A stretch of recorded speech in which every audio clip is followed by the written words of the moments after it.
doctorado en Ciencias en México, formado en Administración y auditor en calidad, normas ISO.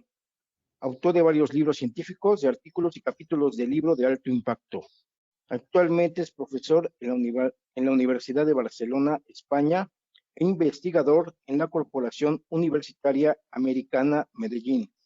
Es presidente de la Red Académica Intercontinental para el Desarrollo Humano, Social y Empresarial, RAICE, vicepresidente de la Red Ecuatoriana de Marketing y miembro de la Federación Internacional de Especialistas FinTech, certificado por Global Certification Entrepreneurs GLOSE. Es evaluador para Miniciencias Colombia y CONACYT México, entre otros. Speaker internacional con recorridos por España, Italia, Estados Unidos, Puerto Rico, México, Panamá, Venezuela, Colombia, Ecuador, Perú, Cuba, Chile, Argentina, entre otros.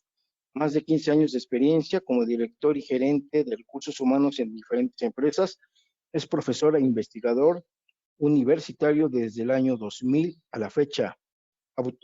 Autor de artículos y capítulos de libros publicados en revistas de alto impacto. Así es, doctor, pues es todo suyo el espacio. Adelante, bienvenido, muchas gracias. Va a presentar el tema inteligencia artificial, redes neuronales y educación. Gracias. Bueno, muchas gracias, doctor Martín, y muchas gracias a FinTech por esta invitación. Y bueno, yo espero ser prudente con el tiempo porque es un tema apasionante, es un tema que tiene mucho de qué hablar, tiene mucho de qué avanzar. Espero también que las preguntas sean más bien apoyos o comentarios porque es un tema que apenas está en construcción desde muchas áreas, desde muchos puntos.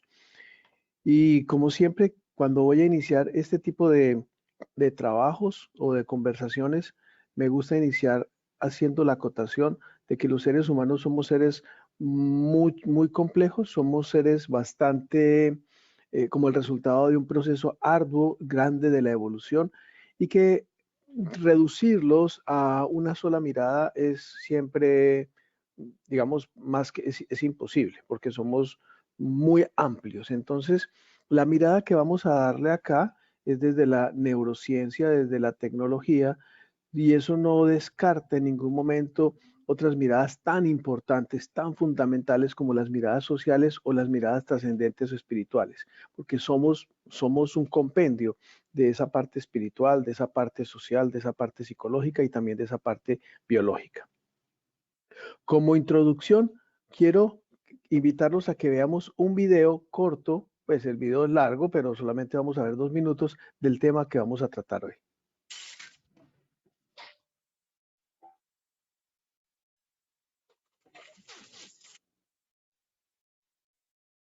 Redes neuronales. Ya conozcas o no sobre el campo de la inteligencia artificial, posiblemente te hayas cruzado con este término en alguna ocasión. Y es que las redes neuronales se han convertido en la familia de algoritmos de Machine Learning más populares de esta última oleada que estamos viviendo. En realidad, como modelo computacional, existen desde mediados del siglo pasado, pero no ha sido hasta hace unos años con la mejora de la técnica y la tecnología que hemos empezado a utilizarlas a lo bestia. Reconocimiento de caracteres, de imágenes, de voz, predicción bursátil, generación de texto, traducción de idiomas, prevención de fraude, conducción autónoma, análisis genético, pronóstico de enfermedades o quizás lo más espectacular, clasificar pepinos. ¡Wow! El futuro ya ha llegado. Como ves, se trata de una familia de algoritmos muy potentes con los que podemos modelar comportamientos inteligentes. Pero, ¿y cómo funcionan?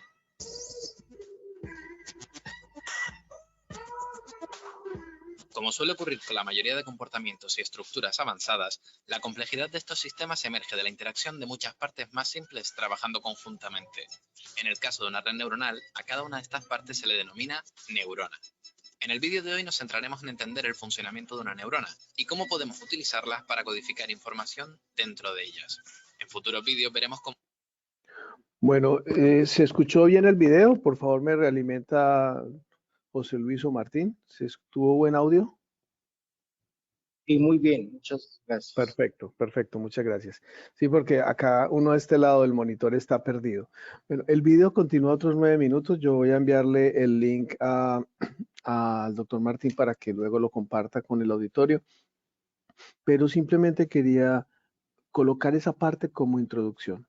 Estamos en los albores de un mundo nuevo, estamos en los albores de un mundo maravilloso, de un mundo, mejor dicho, de una aventura. Todo lo que nosotros hemos visto en ciencia ficción, todo lo que los más mayores, como yo, hemos visto en la ciencia ficción, en las películas de fantasía, Star Trek, Star Wars, Terminator, toda esa cantidad de cosas que nosotros hemos visto se están convirtiendo, ya son realidad, ya son realidad. Y son realidad que se puede aplicar para hacer un mundo muy bueno para todos, para hacer un mundo socialmente espectacular o para destruirlo, porque es una herramienta.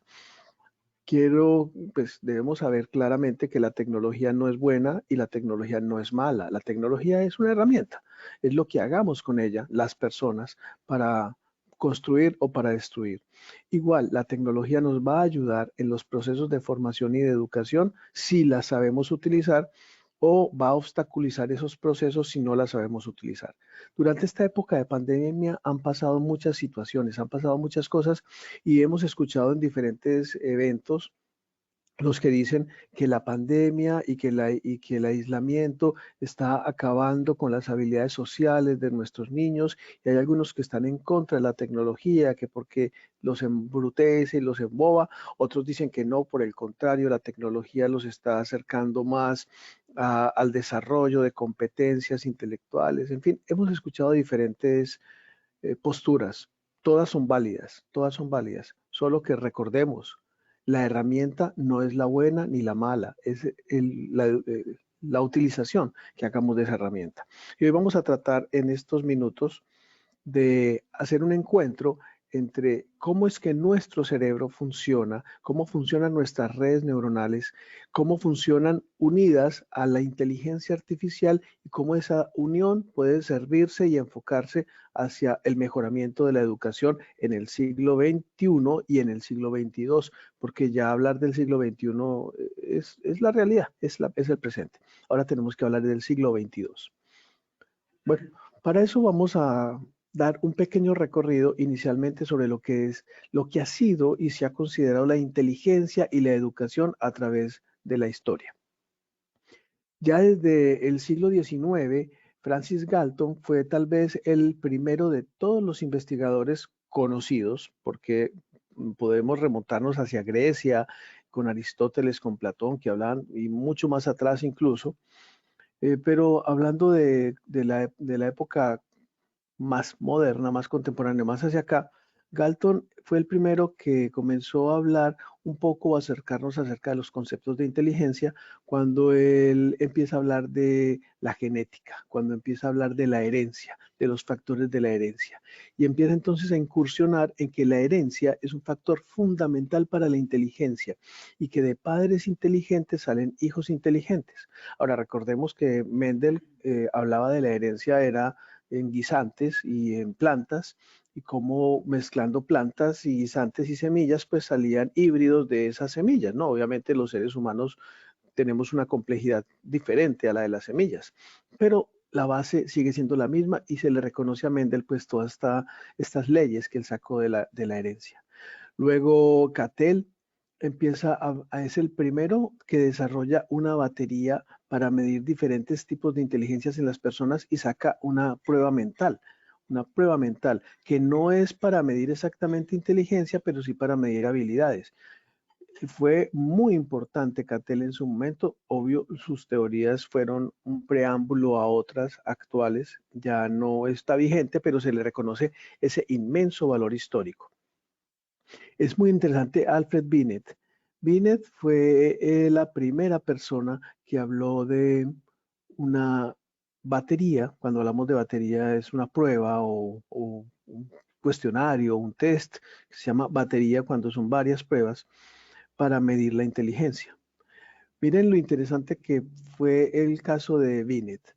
Resulta que cuando a él lo buscan es porque estaba llegando mucha gente, mucho migrante a Estados Unidos.